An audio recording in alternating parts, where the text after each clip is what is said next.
ہیں نادے علی علی، مشکل کو سب کی حل کرو مشکل کشالی، نعرے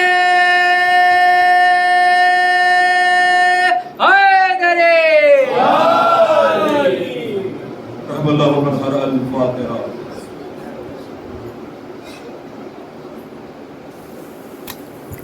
الذين الطاهرين المعصومين المظلومين المنتجبين المنتخبين، ولعنة الدائمة الباقية على آبائهم أجمعين، أما بعد فقد قال الله تبارك وتعالى في كتابه الحكيم ووعده الصادقين وقوله الله بسم الله الرحمن الرحيم، ومن أظلم ممن كتم شهادة عنده من الله وما الله بغافل عما تعملون۔ صلوات پڑھیں اللهم صل على محمد وآل محمد۔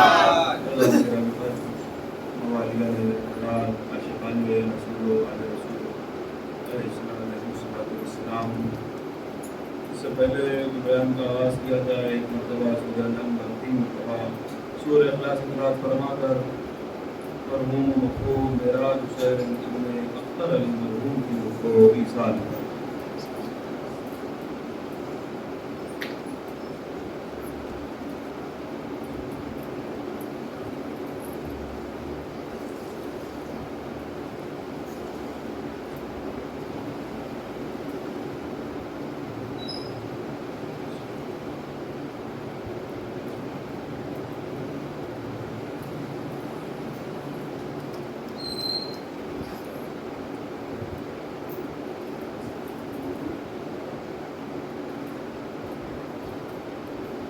صلوات پڑھیں محمد وآل محمد۔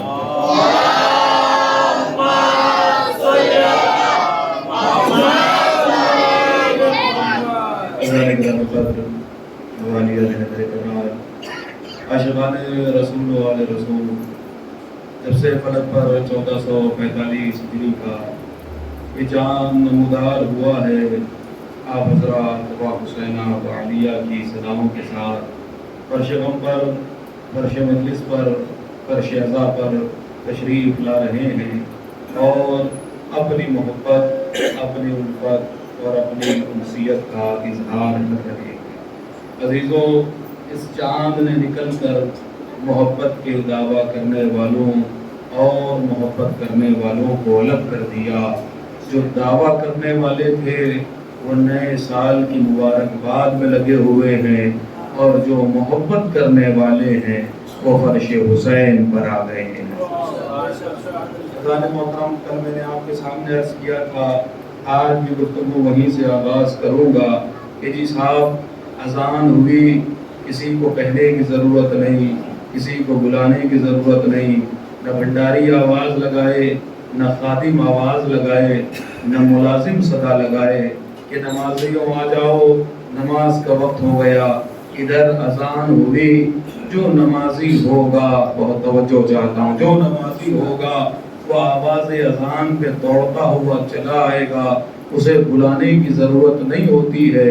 تو اسی طریقے سے جو عزادار ہوتا ہے، ادھر مرثیہ شروع ہوا، ادھر جو فرض صلوات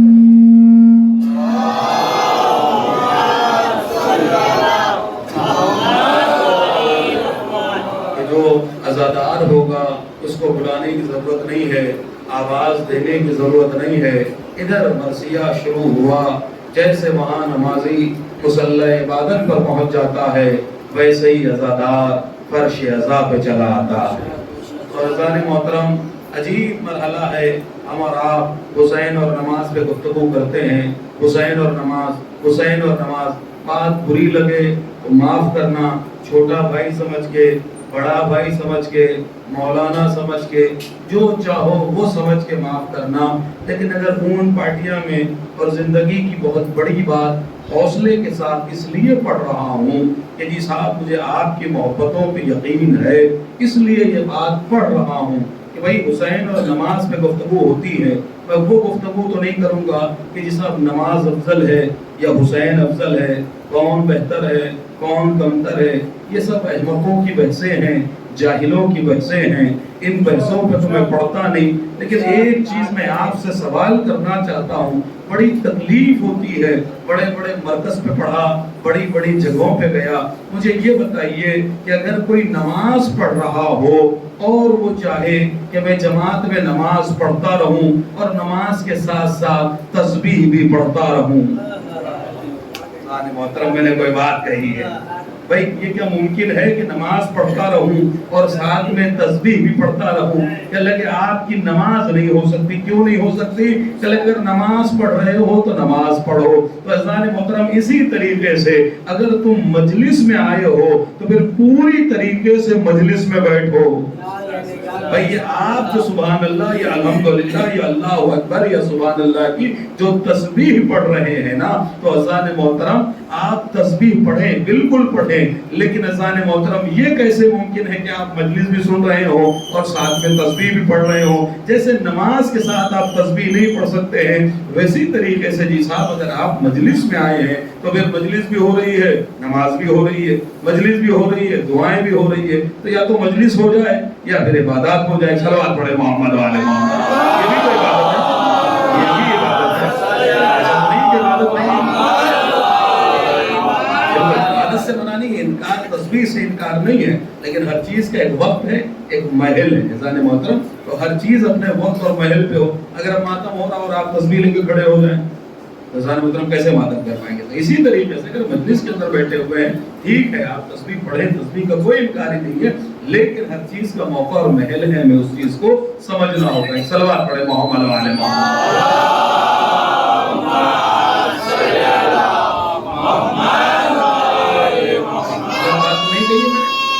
صحیح ہے نا میری؟ عزیزان محترم کے لئے یہ آپ کی محبت ہے کہ آپ فرش عزا پہ آ رہے ہیں، اللہ اکبر، یہ آپ کی انسیت ہے کہ آپ فرش عزا پہ تشریف لا رہے ہیں۔ اور عزیزو یہ یاد رکھیے گا کہ آپ کا فرش عزا پر آنا آپ کے دنیا کے وعدے کی دلیل نہیں ہے۔ اللہ اکبر، عزیزان محترم کو جملہ عرض کیا ہے میں نے آپ کے سامنے کہ اللہ کے صاحب آپ کا فرش عزا پہ تشریف لانا یہ دنیا میں وعدہ کرنے کی دلیل نہیں ہے، بلکہ آپ نے عالم زر میں کسی سے وعدہ کیا تھا۔ بہت بڑی بات، میں نے بہت بڑی بات کہہ دی ہے کہ بہت سارے لوگ نہیں آ پاتے ہیں، تو کبھی پریشان نہ ہوا کیجئے کہ وہ کیوں نہیں آیا، یہ کیوں نہیں آیا۔ بھئی جس نے وعدہ کیا ہے وہ ضرور آئے گا، جس نے وعدہ کیا ہے وہ ضرور آئے گا۔ اور دیکھیں دو چیزیں ہیں، ایک ہے عالم زر، ایک ہے عالم برزخ۔ بہت توجہ چاہتا ہوں بھئی عالم زر کسے کہتے ہیں؟ کہ عالم زر اسے کہتے ہیں جو آپ کی ولادت سے پہلے کا عالم ہے۔ عالم الست کسے کہتے ہیں؟ کہ عالم الست وہ ہے جو آپ کی ولادت سے پہلے کا عالم ہے۔ بہت توجہ چاہتا ہوں عالم ارواح کسے کہتے ہیں؟ کہ عالم ارواح اسے کہتے ہیں جو آپ کی ولادت سے پہلے کا عالم ہے۔ عالم الست ولادت سے پہلے کا عالم، عالم زر ولادت سے پہلے کا عالم، عالم ارواح ولادت سے پہلے کا عالم۔ تو ایک عالم ہے عالم الست، ایک عالم ہے عالم برزخ۔ عالم برزخ کسے کہتے ہیں؟ کہ ولادت ہو گئی، دنیا میں زندگی گزار لی، اب گزارنے کے بعد آپ مر گئے ہیں، اور جب مر چکے ہیں، بہت توجہ جی صاحب، جب مر چکے ہیں تو اب کہاں پر ہیں؟ کہ لگے اب عالم برزخ میں ہیں، چاہے وادی السلام میں ہو، چاہے وادی برہوت میں ہو، جہاں کا بھی انسان ہو، اس لیے کہ ہر انسان اپنی جگہ کے اوپر پہنچ جاتا ہے۔ تو جی صاحب ولادت سے پہلے کے عالم، بہت ایک سلوات پڑھے بھائی، اب ادھر متوجہ ہو جائے، بہت بڑی بات کہنے جا رہا ہوں، بہت بڑی بڑی بات کہنے جا رہا ہوں آپ کی بارگاہ میں تقی بھائی، شاید کوئی بات آپ کی بارگاہ میں رکھ سکوں کہ بھئی ایک کو عالم ارواح کہا جاتا ہے، ایک کو عالم زر کہا جاتا ہے، ایک کو عالم ارواح کہتے ہیں، ایک کو عالم الست کہتے ہیں۔ یہ عالم ارواح کیا ہے؟ یہ عالم الست کیا ہے؟ کہ لیکن یہ عالم الست وہ عالم ہے جو ولادت سے پہلے کا عالم ہے، اور ایک عالم عالم برزخ ہے۔ عالم برزخ کسے کہتے ہیں؟ کہ مرنے کے بعد کا عالم۔ اب بہت توجہ چاہوں گا، ایک عالم ولادت سے پہلے کا عالم، ایک عالم ولادت کے بعد کا عالم۔ بھئی آج جو فرش عزا پہ آ رہے ہیں نا، تو یہ دنیا میں آپ نے وعدہ نہیں کیا ہے، پیدا ہونے کے بعد جب تم آ رہے ہو تو تم نے عالم الست میں وعدہ کیا تھا، اس لیے جسم و جسمانیات کے ساتھ آ رہے ہو، اور جب تم نے اپنے وعدے کو نبھا دیا ہے اور جب مر کے چلے جاؤ گے اور عالم برزخ میں پہنچ جاؤ گے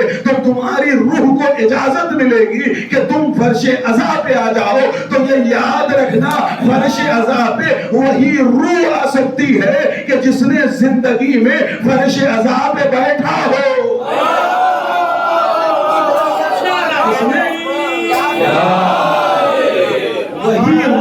وہی روح فرش عزا پہ آ سکتی ہے جس نے وعدے کا وفا کیا ہو۔ اگر باہر کھڑے رہ گئے جب وعدہ نبھانے کا موقع تھا، اگر تم باہر کھڑے رہ گئے اور فرش عزا پہ نہیں آ سکے تو اب مرنے کے بعد تو سارے پردے اڑ جائیں گے نا۔ مرنے کے بعد تو تمہیں پتا چل جائے گا نا آنسو کی قیمت کیا ہے، سبیل کی قیمت کیا ہے، رونے کی قیمت کیا ہے، بلند آواز کی بکا کی قیمت کیا ہے۔ تو جب سارے پردے ہٹ جائیں گے تو اب تم چاہو گے کہ دوڑ کے اللہ اجازت دے دے۔ اللہ کہے گا جاؤ، تم نے وعدہ پورا کیا ہے، جا کے مجلس میں شریک ہو جاؤ۔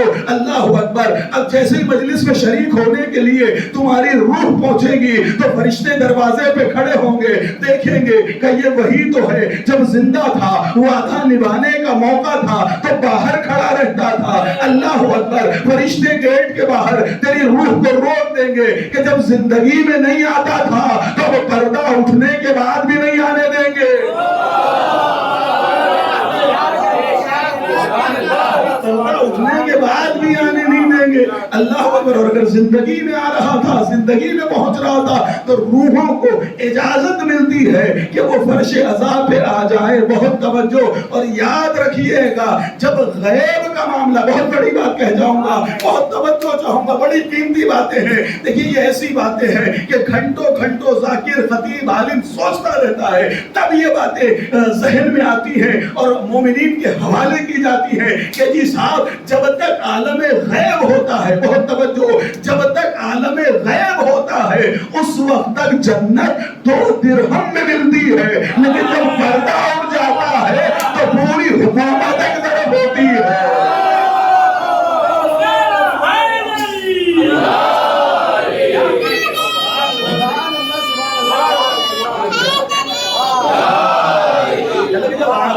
پردہ ہوتا ہے تو جنت 2 درہم میں کیا ہوتی ہے؟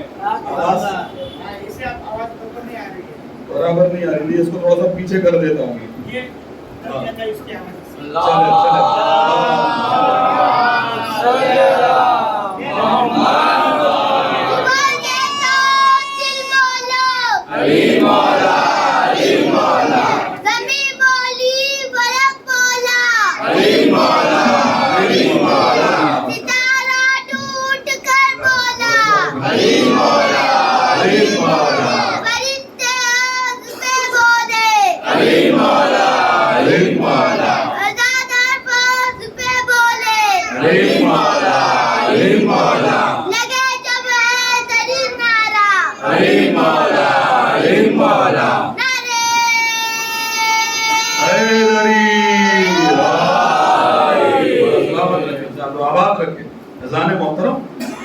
کہ عالم الست اور عالم ارواح، کہ عالم الست میں وعدہ کیا ہے تو نبھاؤ زندگی کے اندر۔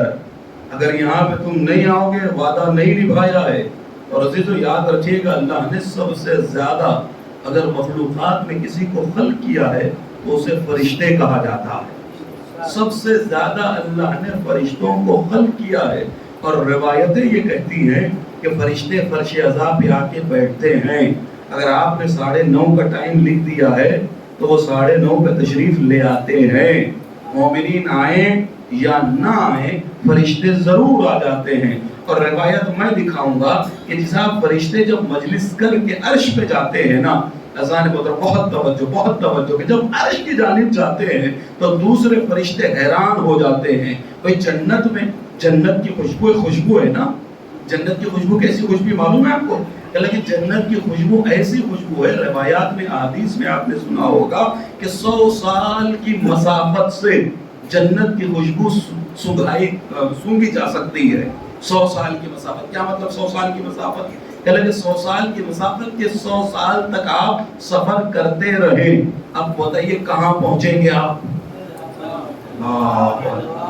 یہ بات سوچو گے تو پہنچے گی، اور اگر میرا چہرہ دیکھو گے، جملے دیکھو گے تو نہیں پہنچ پائے گی. بھئی 100 سال سفر، آپ نے پلین سے 2 گھنٹہ سفر کیا، 4 گھنٹہ سفر کیا ایران پہنچ گئے، 12 گھنٹہ سفر کیا موزمبیق افریقہ پہنچ گئے.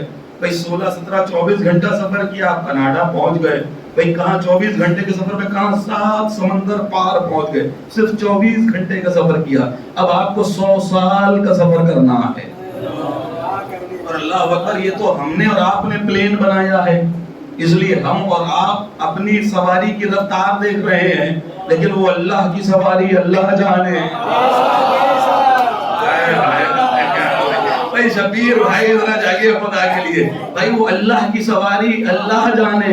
بھائی اس کی سواری کا کیا کہنا، اس کی سواری کی رفتار اتنی تیز ہوتی ہے کہ جانے والا جاتا بھی ہے، 7 عرشوں کو پار کر کے کعبہ قوسین پہ پہنچتا بھی ہے، واپس بھی چلا آتا ہے، زنجیر در ہلتی بھی رہتی ہے، وضو کا پانی جاری بھی رہتا ہے.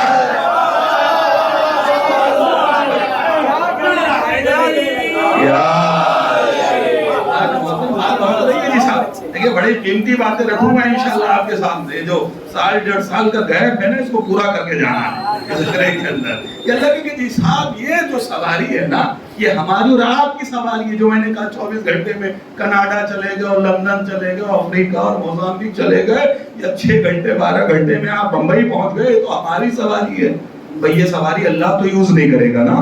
اللہ کی سواری تو اللہ کہہ رہا ہے. اللہ نے بتایا کہ 100 سال کی مسافت پر سے جنت کی خوشبو کو سونگھا جا سکتا ہے. بہت توجہ چاہوں گا کہ جنت. ایک صلوات پڑھے محمد و آل محمد.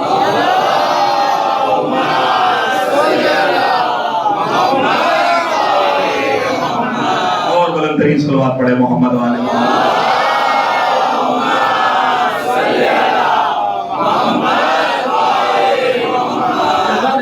جنت کی خوشبو کہاں سے سونگھ سکتے ہیں آپ؟ 100 سال کی مسافت. اللہ اکبر. اب سوچئے کہ جنت کتنی مہک رہی ہوگی، جنت کی خوشبو کا عالم کیا ہوگا. بھئی اتنے 100 سال کی مسافت پہ بھی اللہ کی سواری سے، یعنی کہاں جنت کی خوشبو. تو اب جو جنت کے اندر ہوگا اس کی خوشبو کا عالم کیا ہوگا. لیکن روایتیں یہ کہتی ہیں کہ جب یہ فرشتے مجلس سے واپس چلے جاتے ہیں اور جنت میں پہنچتے ہیں نا، تو جو جنتی فرشتے ہوتے ہیں جو اسی خوشبو میں رہتے ہیں، وہ پلٹ کے حیران ہو کے آنکھیں نکال کے پوچھتے ہیں آنے والوں سے، بھیا کہاں سے آ رہے ہو، کدھر سے آ رہے ہو، کہ ایسے کیوں پوچھ رہے ہو، گھور کے کیوں دیکھتے ہو. پلٹ کر کہتے ہیں تمہارے بدن سے ایسی خوشبو آ رہی ہے کہ آج تک ہم نے ایسی خوشبو سونگھی ہی نہیں ہے. جملہ کہوں گا. بھئی عزاداروں کی جنت کی لالچ نہ دینا، عزاداروں کو جنت کی لالچ نہ دینا، عزاداروں کو جنت کی لالچ نہ دینا. ارے ہمیں تو معلوم ہے عزادار فرش عزا کی خوشبو کے آگے جنت کی خوشبو بھی پھیکی ہے. عزاداروں کو لالچ نہ دو جنت کی. جو ہمارا صحابت رکھیں شاد و آباد رہے.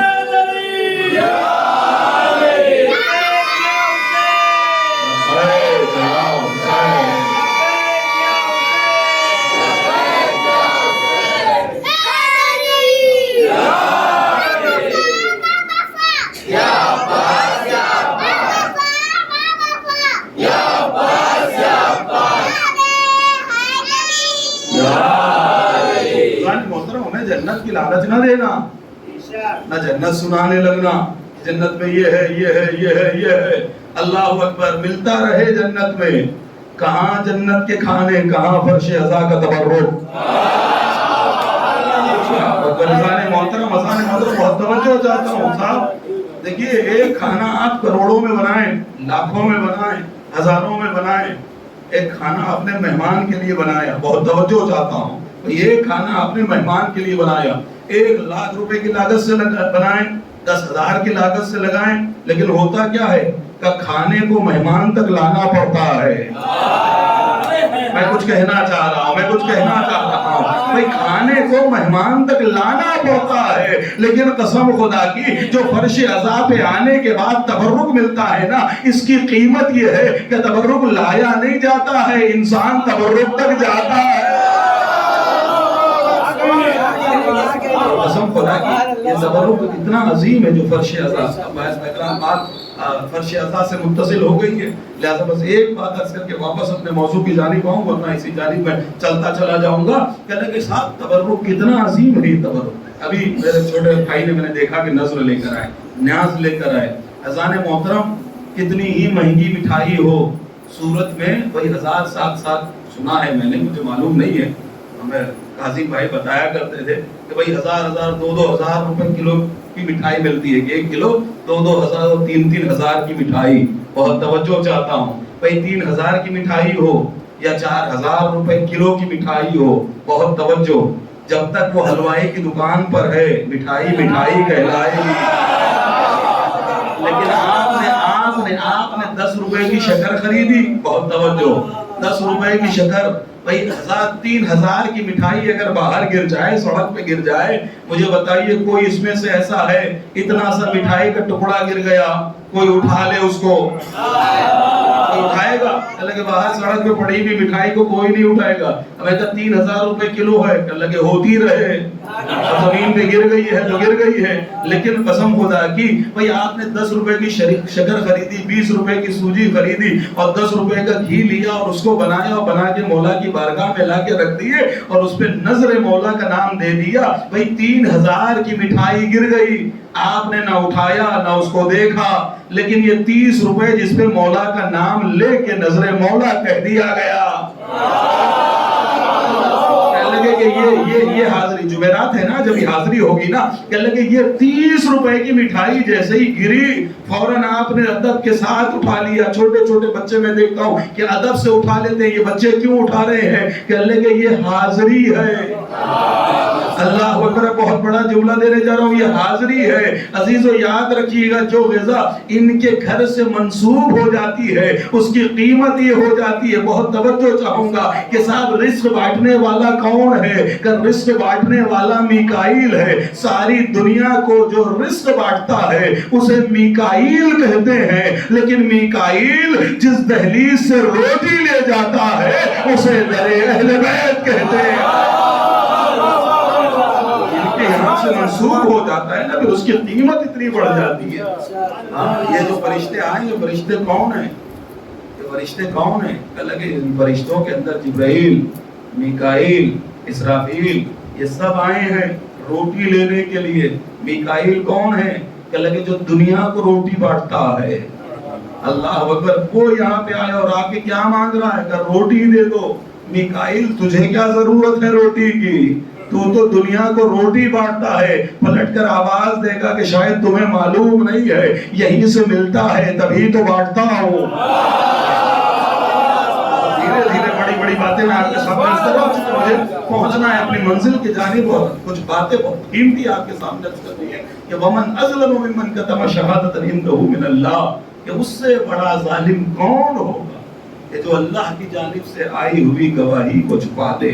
کل میں نے آپ کے سامنے بیان کیا، عرض کیا تھا کہ یہ جس کی گواہی چھپانے کی بات ہو رہی ہے وہ ظالم نہیں، اظلم ہے، بڑا ظالم ہے۔ شبیر بھائی یہ اجرے میں نہیں پڑھا ہے، آپ سن لیجیے۔ کہ لگے کہ صاحب کیا ہوا؟ کہ لگے ظلم کیوں ہو گیا؟ ظالم سے بڑا ہے ظلم، اس میں تفصیل، اس میں مبالغہ، آخر ایسا کیوں ہو گیا کہ ظالم نہیں ظلم بن گیا؟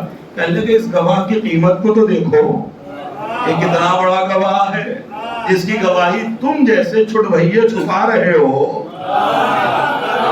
کہ لگے یہ گواہ کتنا بڑا گواہ ہے، ہر نبی پر، ہر امت کے اوپر اس کا نبی گواہ، اور تمام نبیوں پر نبی ہمارا احمد مجتبی ہمارے نبی گواہ، اور ہمارے نبی کے اوپر علی مرتضیٰ گواہ۔ کہ لگے جو احمد مجتبی پر گواہ ہے نا اسے علی کہتے ہیں، اور تم علی کی گواہی کو چھپا رہے ہو تو اب تم ظالم نہیں بلکہ تم